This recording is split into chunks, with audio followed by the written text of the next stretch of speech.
નમસ્કાર મિત્રો, મજામાં? આજે આપણે જીઓસી ની અંદર જેડબલઈ ને નીટના કેટલાક પ્રશ્નો જે છે એને આપણે ચર્ચા કરવી છે. તો આ જીઓસી ની અંદરના કેટલાક પ્રશ્નો જે છે એની આપણે ચર્ચા કરીએ.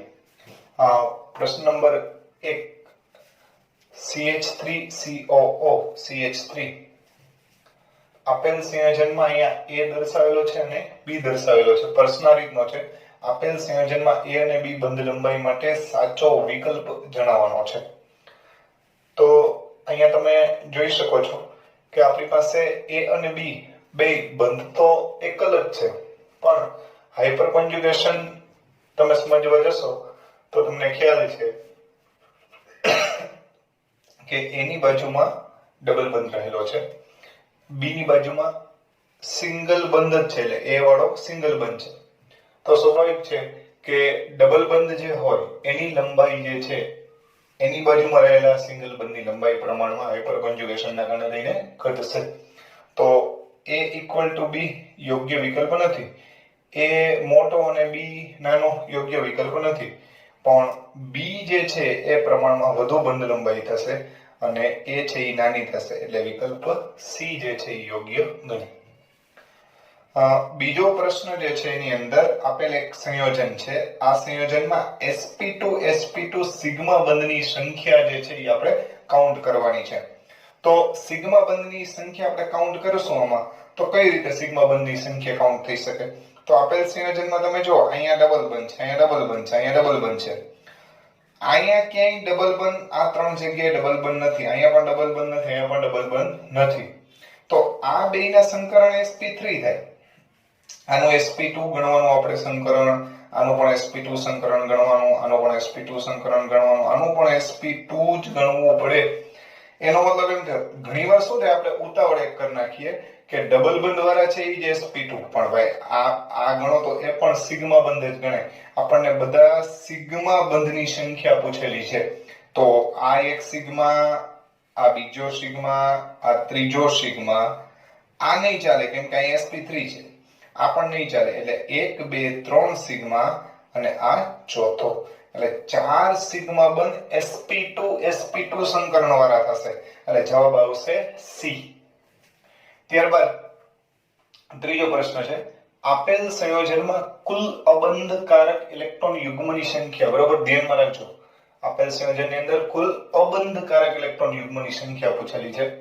તો કાર્બનને તો કોઈ અબંધકારક ઇલેક્ટ્રોન યુગ્મ હોય નહીં, પણ નાઇટ્રોજનને એક અબંધકારક ઇલેક્ટ્રોન યુગ્મ રહેલું હોય અને ઓક્સિજન પાસે બે લોન પેર એટલે કે અબંધકારક ઇલેક્ટ્રોન યુગ્મ હોય.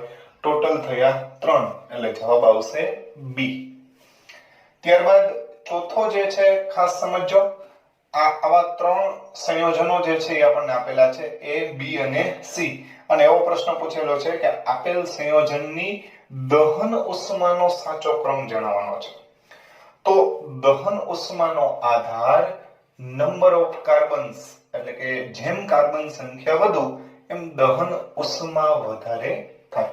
તો સૌથી વધારે કાર્બનની સંખ્યા A માં છે, બીજા નંબરે B છે, ત્રીજા નંબરે C છે, એટલે આપેલ સંયોજનનો ક્રમ આપણે જોવા જાય તો A સૌથી વધારે, B પછી C, એટલે જવાબ આવશે B વિકલ્પ. ત્યારબાદ પાંચમો પ્રશ્ન જે છે, આપેલ સંયોજનમાં 20 એટલે દ્વિતીયક હાઇડ્રોજનની સંખ્યા આપણને જણાવવાની કીધી છે. તો મિત્રો આ એરોમેટિક સંયોજન આપ્યું છે.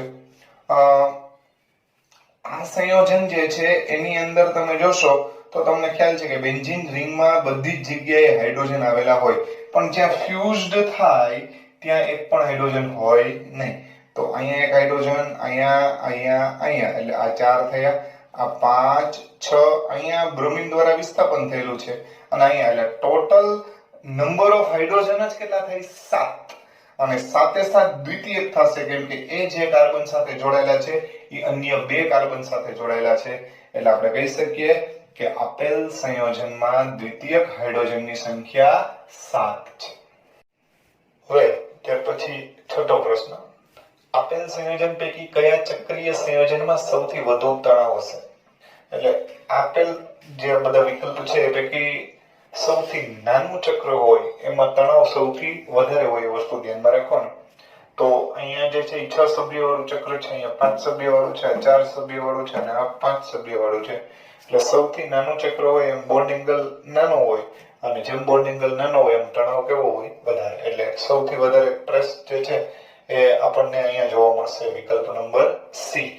તો વિકલ્પ સી જે છે એ આપણા માટે સાચો વિકલ્પ ગણાશે. તો અહીંયા જવાબ આવશે સી. નીચે પૈકી કયું સંયોજન સંસ્પંદન ધરાવતું નથી? બરોબર ધ્યાન રાખજો. સંસ્પંદન માટે તમને ખબર છે કે એકાંતરે દ્વિબંધ અથવા તો દ્વિબંધ અને અયુગ્મિત ઇલેક્ટ્રોન જે છે એ હોવા જોઈએ. તો અહીંયા જુઓ તો આની પાસે આ માઇનસ નેગેટિવ ચાર્જ એટલે 2 ઇલેક્ટ્રોન છે. તો અહીંયા 2 ઇલેક્ટ્રોન પછી સિંગલ બંધ પછી ડબલ બંધ પાછો સિંગલ પછી ડબલ. તો અહીંયા સતત ડબલ બંધનું ટ્રાન્ઝિશન શક્ય બને. એટલે આમાં સંસ્પંદન જોવા મળે. આપણે તો ક્યાં જોવા નથી મળતું એનો સંશોધન કરવાનું છે. બી વિકલ્પ એવો છે કે જેમાં અહીંયા ડબલ બંધ છે, સિંગલ છે, ડબલ છે, સિંગલ, પાછો આ ડબલ બંધ એટલે કે ટૂંકમાં 2 ઇલેક્ટ્રોન થઈ ગયા. એટલે ત્યાં પણ સંસ્પંદન જોવા મળશે. સી વિકલ્પમાં તમે જોવા જશો તો અહીંયા ડબલ બંધ છે, સિંગલ બંધ છે, પાછો અહીંયા 2 ઇલેક્ટ્રોન આવ્યા એટલે ફરીથી પાછું ડબલ બંધ ગણાય, પાછો સિંગલ ને પછી ડબલ. તો અહીંયા પણ કન્ટિન્યુઅસ ડબલ બંધ શક્ય બને. પણ ડી વિકલ્પ એવો છે કે જેની અંદર તમે જુઓ તો ડબલ બંધ છે, પછી સિંગલ બંધ, પછી ડબલ બંધ, પછી છેટ અહીંયા જે છે ઇલેક્ટ્રોનનો ચાર્જ આવે છે. એટલે કન્ટિન્યુઅસતા જળવાતી નથી. માટે અહીંયા તમને સંસ્પંદન જોવા મળશે નહીં. આ બધાની સારાંશમાં આ અતિ મહત્વનો પ્રશ્ન છે, જરા જોજો. એમાઇન વ્યુત્ક્રમણ માટે આ એમાઇન સંયોજન છે NH3 એની જગ્યાએ તમે અહીં જોજો હાઇડ્રોજન, બાકીના 2 હાઇડ્રોજન છે ને એનું વિસ્થાપન ડ્યુટેરિયમ અને ટ્રિટિયમ દ્વારા આપણે વિસ્થાપન કર્યું છે. એટલે નાઇટ્રોજન સાથે NH3 ની જગ્યાએ NHDT લખ્યું છે અને આ જે છે એનું ઇન્વર્ઝન થયું છે એટલે વ્યુત્ક્રમણ થયેલું છે. તો એમાઇન વ્યુત્ક્રમણ માટે સાચો ઉર્જાનો ગ્રાફ આપણે લેવાનો છે અને સાથે સાથે એ સંક્રમિત અવસ્થા એટલે જે ટ્રાન્ઝિસ્ટ અવસ્થા જે હોય એની અંદરનું સંકરણ લેવાનું છે. આપણે હેલો આલ્કેન વાળા પાઠની અંદર ભણી ગયા છીએ કે જ્યારે સંક્રમિત અવસ્થા હોય ત્યારે સંકરણ બદલાઈ જાય. sp3 નું શું થઈ જાય? sp2. તો બાકી તો એમોનિયામાં sp3 જ હોય, પણ અહીંયા સંક્રમિત અવસ્થા પૂછ્યું છે એટલે સંકરણ જે છે sp2 આવશે. એટલે આ 2 વિકલ્પ તો આપમેળે જ ક્લિયર થઈ ગયા કે આવે નહીં. બીજું કે 2 સંયોજન તો એના એ જ છે. સંયોજન સમાન હોય ત્યારે ઉર્જાના કાંઈ ફેરફાર થતા નથી.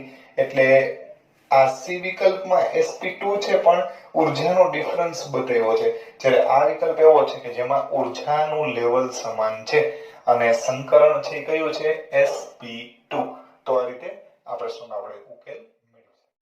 હવે જે નીટની અંદર આપણે પ્રશ્ન નંબર 9 નીચેના સંયોજનમાં કયો ક્રિયાશીલ સમૂહ હાજર નથી? બરોબર બંધારણ જોજો. અહીંયા ડબલ બંધ O છે, અહીંયા ડબલ બંધ O, અહીંયા NH, અહીંયા O અને અહીંયા પણ ડબલ બંધ O છે. ઓપ્શન આપને આપેલા છે કીટોન, એસ્ટર, એમાઇડ અને ઇથર. આ 4 પૈકી કયો હાજર નથી એવો પ્રશ્ન પૂછ્યો છે.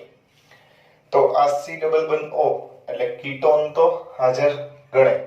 અહીંયા CO અને NH બે કમ્બાઇન્ડ કરો એટલે એમાઇડ થઈ જાય.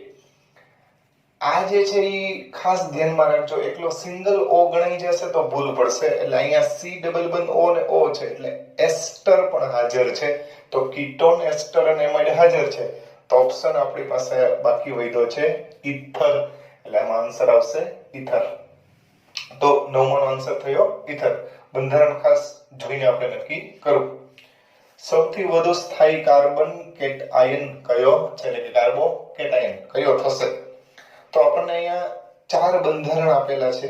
પેલું બંધારણ જે છે એમાં આપણે જોશું તો પોઝિટિવ સાઇન સાથે સંકળાયેલો જે કંઈ પણ કાર્બન હશે એ પોઝિટિવ આપ્યો છે કાર્બોકેટાયન. એમાં 1, 2 અને 3 કાર્બન સાથે એટલે તૃતીય કાર્બોકેટાયન થયો. આ જે છે એ દ્વિતીય કાર્બોકેટાયન થયો કેમ કે આ બાજુ 1 અને 2. આ જે છે એ પ્રાથમિક કાર્બોકેટાયન થયો. આ પણ પ્રાથમિક થયો. તો સૌથી વધારે સ્થાયી કયો કાર્બોકેટાયન હોય? તૃતીય. એટલે આન્સર કયો આવશે? A. હવે પ્રશ્ન નંબર 11 નીચે પૈકી કયું બંધારણ સૌથી સ્થાયી છે? હવે મિત્રો આવા જ્યારે બંધારણ આપે ત્યારે ખાસ જોવાનું કે જ્યાં જ્યાં સંસ્પંદન શક્ય બનતું હોય, બીજું કોન્જ્યુગેશન શક્ય હોય ત્યાં જોવાનું. એટલે સળંગ દ્વિબંધ આપેલા હોય અથવા ચાર્જ આપેલા હોય તો એ ધ્યાનમાં આપણે લેવાનું. તો અહીંયા ડબલ સિંગલ પાછો અહીંયા સિંગલ આવી જાય છે એટલે ડબલ બંધ બ્રેક થાય છે. આ બંધારણની અંદર પણ એ જ વસ્તુ તમને જોવા મળશે. આ બંધારણમાં તમે જોશો તો ડબલ સિંગલ પાછો ચાર્જ છે. તો સૌથી વધારે સંસ્પંદન એટલે હાઇપર કોન્જ્યુગેશનની શક્યતાઓ જે છે એ આની અંદર તમને જોવા મળશે.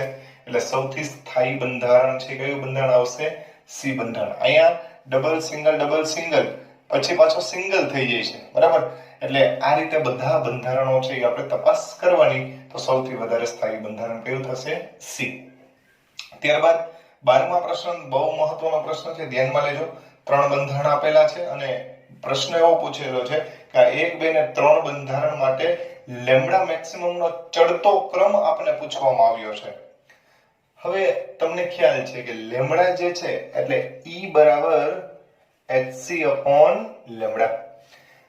એનર્જી વધુ એમ લેમ્ડા ઓછો. જેમ એનર્જી ઓછી એમ લેમ્ડા વધારે, કેમ કે બેને વ્યસ્ત સંબંધ છે. તો આમાં શું જોવાનું? તો કે ભાઈ આ બંધારણો પૈકી સૌથી વધુ સ્થાયી જે બંધારણ હોય એનો હંમેશા એનર્જી લેવલ કેવું હોય? ઓછું હોય. એનર્જી ઓછી તો લેમ્ડા મેક્સિમમ. તો વિચારો જી મિત્રો, આ 1, 2 ને 3 બંધારણ છે. આ 3 બંધારણ પૈકી સૌથી વધુ સ્થાયી કયું થાય? જેમાં હાઇપર કોન્જ્યુગેશન સૌથી વધારે. તો જોવો જી, ડબલ સિંગલ તો કન્ટિન્યુઅસ બોન્ડ જે છે એ જળવાય છે કે નહીં? અહીંયા તમે જોશો તો એકાંતરે, અહીંયા ડબલ સિંગલ તો સૌથી વધારે સંસ્પંદન એટલે સ્થાયિત્વ આનું છે. સ્થાયિત્વનો ક્રમ તમે જોવા જાવ તો 1 નંબર સૌથી વધુ સ્થાયી, પછી બીજા નંબરે 3 અને પછી જે છે એ 2. પણ આપણે અહીંયા લેમ્ડા પૂછ્યો છે, સ્થાયિત્વ નથી પૂછ્યો. એનર્જી સૌથી ઓછી એટલે લેમ્ડા માટે ઊંધું થશે. અને ચડતો ક્રમ કીધો છે એટલે ચડતો મતલબ સૌથી નાનો મોટો લેમ્ડા લેવાનો. તો સૌથી નાનો લેમ્ડા કોનો થશે? તો કે જે સ્ટેબલ ન હોય એવો. તો ઓપ્શન તમે આમાં તપાસશો તો ઓપ્શન તમને ખ્યાલ આવી જશે કે 2 નંબર જે છે એના માટે એનર્જી સૌથી વધુ અને લેમ્ડા સૌથી ઓછો. 3 નંબર માટે એના કરતા વધારે અને 1 નંબર માટે સૌથી વધારે લેમ્ડા હશે. તો આ રીતે આ પ્રશ્ન ધ્યાનમાં રાખજો. ત્યારબાદ આ એક બંધારણ આપેલું છે જેમાં આપણે સ્થાન દર્શાવ્યા છે. A સ્થાન છે, આ B સ્થાન છે, અહીંયા C છે અને આ D છે. આ નાઇટ્રોજન સાથે મિથાઇલ સમૂહ જોડાયેલો છે. ઉપર ડબલ બંધ દ્વારા ઓક્સિજન જોડાયેલો છે અને અહીંયા પણ ડબલ બંધ આપેલા છે. આપેલ સંયોજનમાં H+ કયા સ્થાન ઉપર પ્રબળતાથી હુમલો કરે? તો તમને ખબર છે કે ભાઈ ક્રિયાશીલ સમૂહ હોય એના ઉપર H+ એટેક થવાની શક્યતાઓ વધારે હોય. તો તમે અહીંયા જોશો તો નાઇટ્રોજન પાસે અબંધકારક ઇલેક્ટ્રોન યુગ્મ રહેલું છે. તો ખ્યાલ જ છે બધાને. તો નાઇટ્રોજન ઉપરનો અબંધકારક ઇલેક્ટ્રોન યુગ્મ જો અહીંયા ડોનેટ થઈ જાય, બરાબર, તો સ્વાભાવિક છે કે સંસ્પંદનમાં ભાગ લઈ શકે. એટલે અહીંયા આવે તો અહીંયા સ્થળાંતર થાય. બીજી વાત કે આ જો અહીંયા સ્થળાંતર થાય તો આ જે બંધ છે એ ઉપર તરફ 2 ઇલેક્ટ્રોન જે છે ઉપર તરફ ચલિત થાય એટલે ઓક્સિજન ઉપર માઈનસ ચાર્જ આવે. આ રીતનું બંધારણ સૌથી વધારે સ્થાયી બને. એટલે A ઉપર H+ સરળતાથી હુમલો કરી શકે. હવે પ્રશ્ન નંબર 14. બધા જ બંધારણ પૈકી કયું બંધારણ અન્ય બંધારણ સાથે સમઘટક તરીકે ન વર્તે? સમઘટક તરીકે ન વર્તે એના માટે થઈને કાં તો તમે કાર્બન સંખ્યા ગણી લો તો પણ ચાલે અને કાં તમે અનસિક્યોરિટી પોઈન્ટ ગણો તો ચાલે. જ્યારે પણ ચક્ર બને ત્યારે અસંતૃપ્ત આવે અને બીજું દ્વિબંધ જે છે એની સંખ્યા ગણો એના આધારે પણ અસંતૃપ્ત આવે. તો અહીંયા જુઓ તો એક ચક્ર અને એક દ્વિબંધ એટલે અસંતૃપ્તતા 2. અહીંયા 2 ચક્ર એટલે અસંતૃપ્તતા 2. આ બંધનમાં 2 ચક્ર એટલે અસંતૃપ્તતા 2. પણ આ બંધનમાં તમે જોશો તો 1, 2 અને 3 ચક્ર થયા એટલે અસંતૃપ્તતા કેટલી થઈ? 3. તો આ બધા એકબીજાના સમઘટક થશે. પછી તમે કાર્બન સંખ્યા ગણીને પણ કરી શકો. 1, 2, 3, 4, 5, 6, 7 અને 8 થાય. એમાં પણ 8 કાર્બન થાય, આમાં પણ 8 અને પછી બધાના સૂત્ર બનાવો તો તમને ખ્યાલ આવી જાય. અહીંયા કાર્બન સંખ્યા તો 8 જ થશે. 1, 2, 3. 4 5 6 7 અને 8 પણ હાઇડ્રોજનની સંખ્યા અસંતૃપ્તતાને કારણે ઘટી જાય એટલે તમને કીધું કે તમારે આખું સૂત્ર બનાવવું પડે એટલે અસંતૃપ્તતા ગણી લેવાની. અસંતૃપ્તતા ગણવા માટે દ્વિબંધની સંખ્યા અને ચક્રની સંખ્યા બેની સંખ્યા ધ્યાને લેવાની. એટલે આ ત્રણ એકબીજાના સમઘટક છે પણ આ એનો સમઘટક નથી. હવે ત્યાર પછી આપેલ બંધારણ આપ્યું છે CH2 ડબલ બંધ C ડબલ બંધ CH સિંગલ CH ડબલ બંધ O. તો આમાં sp3 sp2 અને sp સંકરણ ધરાવતા કાર્બનની આપણે સંખ્યા નક્કી કરવાની કીધી છે. ઓપ્શન આપણને જુદા જુદા આપ્યા છે. આપણે આપણી રીતે જ ગણી લઈએ એટલે સીધો ઓપ્શન આપણે ખ્યાલ આવે. આનું સંકરણ કયું થશે? આ CH2 ડબલ બંધ C છે, ડબલ બંધના હિસાબે સંકરણ કયું થાય? sp2. અહીંયા ડબલ બંધ છે એટલે sp2 થવું જોઈએ, પણ બાજુમાં બીજો ડબલ બંધ હોય તો બે બાજુ ડબલ બંધ હોય ત્યારે સંકરણ કયું લઈએ છીએ આપણે? sp. આનું સંકરણ કયું થશે? sp2. અને અહીંયા પણ ડબલ બંધ છે એટલે આનું સંકરણ કયું થાય? sp2. તો જોવો જી આની અંદર sp2 વાળા 1 2 અને 3 કાર્બન, sp વાળો 1 અને sp3 વાળો 1 પણ નથી.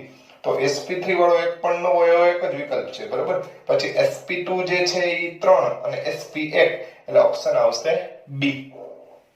ત્યારબાદ 16મો પ્રશ્ન, નીચે પૈકી ફોર્માલ્ડિહાઇડ માટે સાચું બંધારણ કયું નથી એ આપણે જોવું છે. તો એમાં CH2 ડબલ બંધ O, તો આને બરોબર વિસ્તૃત રીતે જોવો ને તમે તો HCH ડબલ બંધ O જ થયું એટલે આ ફોર્માલ્ડિહાઇડ જ છે. ત્યારબાદ આ એ જ ફોર્મેટમાં લખ્યું છે. C માં તમે જોશો તો ડબલ બંધ તોડી અને બે ઇલેક્ટ્રોન જે છે એ ઓક્સિજન ઉપર શિફ્ટ કર્યા છે એટલે આના પર પોઝિટિવ ચાર્જ, આના પર નેગેટિવ, એટલે આ ત્રણ બંધારણ સાચા જ છે. પણ ડી ઓપ્શનમાં ઊંધું થયું.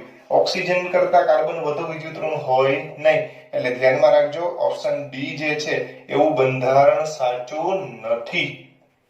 હવે પ્રશ્ન નંબર 16, નીચે પૈકી કયો પદાર્થ Na2CO3 સાથે ઉભરા ન આપે?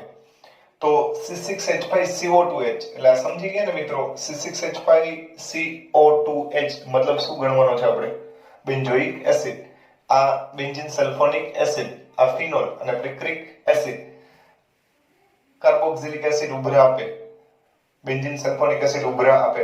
પ્રિક્રિક એસિડમાં ફિનોલ છે પણ નાઇટ્રો સમૂહ હોવાના કારણે થાય અને એ પણ એની પ્રબળતા વધી જાય એટલે ટૂંકમાં પ્રબળ જે એસિડ હોય એ બધા પ્રમાણમાં Na2CO3 સાથે ઉભરા આપે. અને પ્રબળ એટલે આની સાપેક્ષમાં પ્રબળતાની વાત કરીએ છીએ, બરાબર. તો ફિનોલ આ બધાની સાપેક્ષમાં નિર્બળ છે એટલા માટે થઈ અને ફિનોલ Na2CO3 સાથે ઉભરા ન આપે.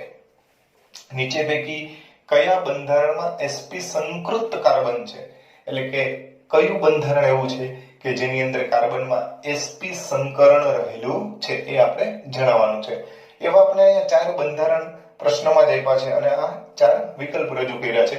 CH2 CH CH3. જોજો મિત્રો અહીંયા આપણે ભૂલ ન થઈ જાય. ઘણાને એમ થશે કે આમાં કેમ આવું લખ્યું, પણ આપણે ઈ જ તો બંધારણ જોવાના છે. CH2 CH CH3 તો આવી રીતે વિચારવું પડે. CH2 ડબલ બંધ, પછી CH સિંગલ બંધ, CH3 આવી રીતે લખશો તો જ તમને ખબર પડશે. ઓપ્શન તો તમને આ જ રીતે આપેલા હશે. એટલે હવે તમે આમાં જોવો જી અહીંયા sp સંકરણ આવ્યું નહીં એટલે આમાં sp સંકરણ નથી.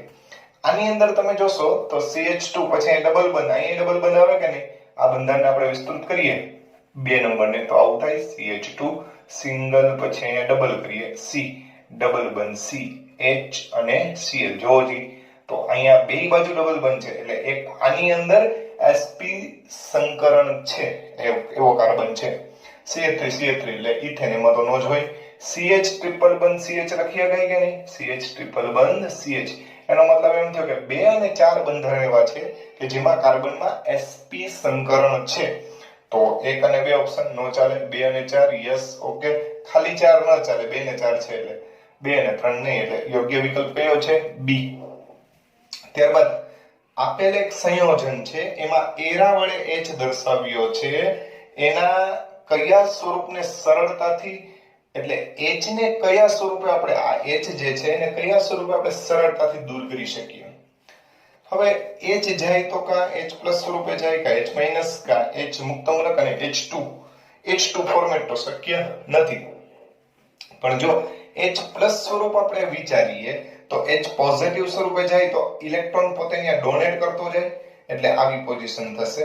કે આ ડબલ બંધ અને બે ઇલેક્ટ્રોન અહીંયા મુક્તો ગયો એટલે કે H+ છે એ દૂર થયો આ બંધનમાંથી H+ આ રીતે દૂર થયો તો તમે એ જો ડબલ સિંગલ પછી આ બે ડબલ બંધની જેમ અહીંયા કામ કરે કે ને તો અહીંયા તમને સંસ્પંદન બંધારણ જોવા મળશે એટલે આ બંધારણ બીજી વાત કે આ ચક્ર જે છે એમાં 6 પાઈ ઇલેક્ટ્રોન એટલે એરોમેટિક વલણ ધરાવે હવે બરોબર વિચારો જો આ એરોમેટિક વલણ ધરાવે તો સ્વાભાવિકપણે કે આવું બંધારણ જે છે એ વધુ સ્થાયી હોય H- સ્વરૂપે જાય H- સ્વરૂપે તો બે ઇલેક્ટ્રોન લેતો જાય તો અહીંયા પોઝિટિવ ચાર્જ આવે તો એ નોન એરોમેટિક થાય એટલે એરોમેટિક તો થશે ને એટલે ધ્યાનમાં એ રાખવાનું છે આપણે કે સ્થિરતા કેનામાં વધશે જ્યારે H+ સ્વરૂપે દૂર થાય તો કારણ એટલું જ કીધું મેં તમને કે H+ જો દૂર થાય તો બે ઇલેક્ટ્રોન ત્યાં રાખી જશે એટલે 2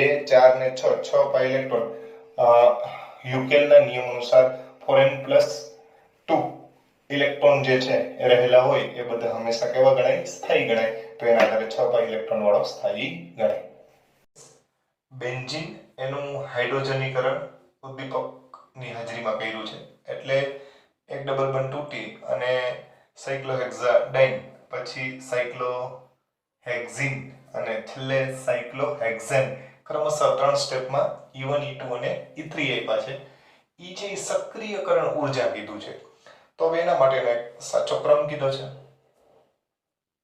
તમને ખબર છે કે જેમ સ્થાયિત્વ વધારે હોય એમ પ્રક્રિયા મુશ્કેલ બને તો જેની પ્રક્રિયા મુશ્કેલ હોય એની સક્રિયકરણ ઊર્જા કેવી હોય વધારે હોય તો સ્વાભાવિક વસ્તુ છે કે E1 સૌથી વધારે થાય E2 એનાથી ઓછી અને E3 એનાથી પણ ઓછી કેમ કે જેમ આગળ જશો એમ સક્રિયકરણ ઊર્જા પ્રમાણમાં ઘટશે કેમ કે પ્રક્રિયાનું સંયોજનનું સ્થાયિત્વ ઘટશે એટલે સરળતાથી પ્રક્રિયા થાય એટલા માટે થાય અને E1 સૌથી વધારે E2 એનાથી ઓછી અને E3 એના કરતા પણ ઓછી એટલે ઓપ્શન કયો આવશે B કાર્બન કાર્બન દ્વિબંધ લંબાઈ મહત્તમ કોના માટે મળે તો અહીંયા દ્વિબંધની અંદર કાર્બન કાર્બન બધા બંધારણ તમે જો તો CH3 CH ડબલ બંધ CH2 છે CH3 CH ડબલ બંધ CH3 છે અહીંયા તમે જોશો તો અહીંયા CH3 છે અને અહીંયા બંધારણની અંદર બે બાજુ HH છે તો જ્યાં હાઇપર કોન્જુગેશન વધારે થતું હોય એવા બંધારણમાં ડબલ બંધના ઇલેક્ટ્રોન સિંગલ બંધ તરફ વધારે આકર્ષિત થયેલા હોય એટલે એવો ડબલ બંધ વધારે પોળો થાય તો દ્વિબંધની લંબાઈ કીધું છે દ્વિબંધની લંબાઈ તો દ્વિબંધની લંબાઈ સૌથી મહત્તમ કોના માટે છે તો જેમાં હાઇપર કોન્જુગેશનની શક્યતા વધે તો તમને ખ્યાલ છે કે અહીંયા હાઇપર કોન્જુગેશન તમે વિચારવા જશો તો આની સાપેક્ષમાં આમાં એની સાપેક્ષમાં આમાં કેમ કે ડબલ બંધની બાજુમાં મિથાઇલ સમૂહ તમે જોશો તો 4 મિથાઇલ સમૂહ જે રહેલા છે એટલે ટોટલ તમે હાઇડ્રોજન ગણો તો 3 3 3 અને 3 એટલે 12 હાઇડ્રોજન થાય તો આમાં સંસ્પંદન સૌથી વધારે થાય એટલે કે હાઇપર કોન્જુગેશન સૌથી વધારે થાય તો સ્થાયિત્વ સૌથી વધારે કોનું આવે તો કે ભાઈ C જે છે એનું સ્થાયિત્વ સૌથી વધારે આવશે તો આ રીતે ધ્યાનમાં રાખજો આ રીતે 20 પ્રશ્નો જે છે એ આપણે આ પહેલા વિડિયોની અંદર આપણે JEE નીટ જે છે એના માટેના 20 પ્રશ્નો જે છે એ તમને આપણે રજૂ કરેલા છે મિત્રો વધારે અપડેટ તમારે જોવી હોય તો મારી ચેનલ જે છે એ સબસ્ક્રાઇબ કરજો જેથી કરીને અમે જે કંઈ પણ મૂકીએ છીએ અપડેટ તમને સરળતાથી મળે એટલા માટે થઈને તમને આવો આગ્રહ કરીએ છીએ જય હિન્દ જય ભારત